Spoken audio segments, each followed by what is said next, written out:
Sabe quando a gente ouve algo e fica com aquela sensação de que tem mais coisa por trás do que foi dito? Pois é, uma única palavra pode sim carregar um universo de significados. E hoje a gente vai justamente aprender a decifrar esses códigos que estão escondidos na linguagem que usamos todos os dias. Para começar, vamos deixar a teoria um pouco de lado. A gente vai direto para um momento bem específico da história, um momento que acabou criando um verdadeiro quebra-cabeça. Então, vamos imaginar a cena. Pense em Paris, na noite de 10 de maio de 1981. O clima é de pura tensão. É a noite de uma eleição presidencial que prometia mudar os rumos da França. E aí, quando os resultados finalmente saem, uma única frase simplesmente explode nas ruas. Milhares e milhares de pessoas cantando juntas numa só voz. On a gagné, ou seja, ganhamos. Parece simples, né? Ganhamos. Só que um teórico chamado Michel Peixot olhou para essa cena e fez a pergunta crucial. Tá, mas quem exatamente é esse nós? E o que foi que esse nós ganhou de verdade? Para a gente conseguir decifrar esse enigma, não adianta só pegar um dicionário. A gente precisa de uma lente nova, uma outra forma de enxergar como a linguagem realmente funciona no mundo. E essa lente se chama análise de discurso. Ela mostra pra gente que discurso é bem mais do que um texto ou uma fala. É a língua em movimento, em ação, produzindo sentidos que mudam completamente dependendo de onde, de quando e de quem está falando. O ponto principal aqui é que isso é muito diferente de só estudar a gramática, por exemplo. A gramática foca nas regras, na estrutura. A análise de discurso não.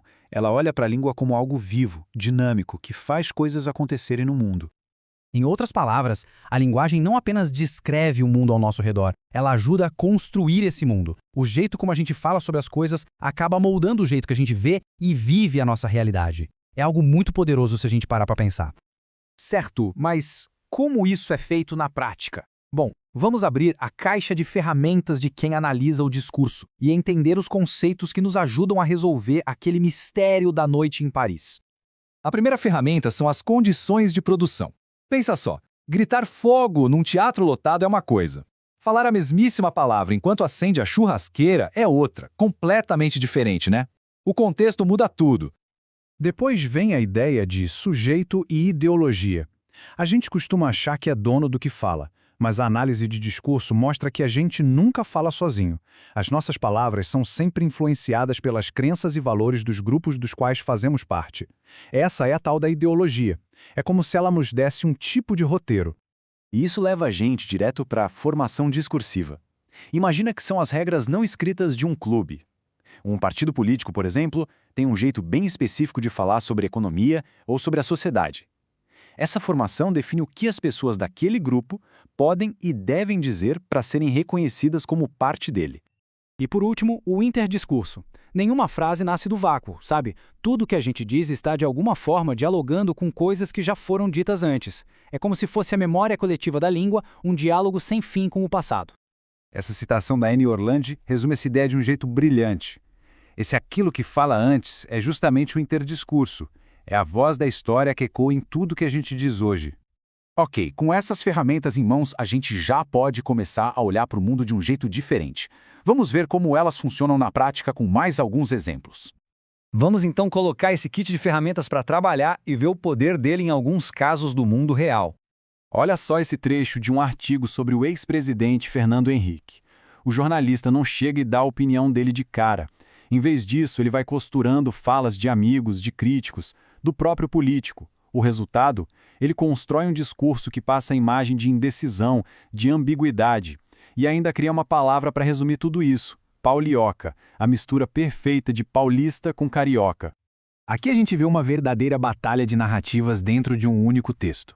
De um lado, a história oficial usa palavras como comprou, para tudo parecer legal e pacífico. Do outro, uma visão mais crítica pega essas mesmas palavras e as coloca entre aspas. Esse simples detalhe gráfico, as aspas, muda tudo. Ele cria uma ironia, uma distância e sugere a violência que estava por trás daquela versão oficial. Agora um exemplo da literatura. O que parece ser só uma carta de uma filha para a mãe, quando a gente analisa passo a passo, se revela uma crítica social muito potente sobre o consumismo. E essa única frase resume perfeitamente o conflito. De um lado, o sonho de consumo, o produto de alta tecnologia da propaganda. Do outro, a realidade apertada da família. A palavra mas é a ponte que separa esses dois mundos. Bom, a gente já viu a teoria, viu a prática, mas a pergunta que fica é: e daí? Por que isso tudo importa no nosso dia a dia? Importa e muito. Entender essas ferramentas transforma o jeito que a gente consome informação. Ela é uma notícia e se perguntar por que escolheram essa palavra e não outra? Qual ideologia está por trás? É perceber que não existe linguagem neutra e começar a identificar as relações de poder que se escondem numa comunicação que parecia tão simples. E tudo isso nos leva de volta para o básico, mas agora com outro olhar.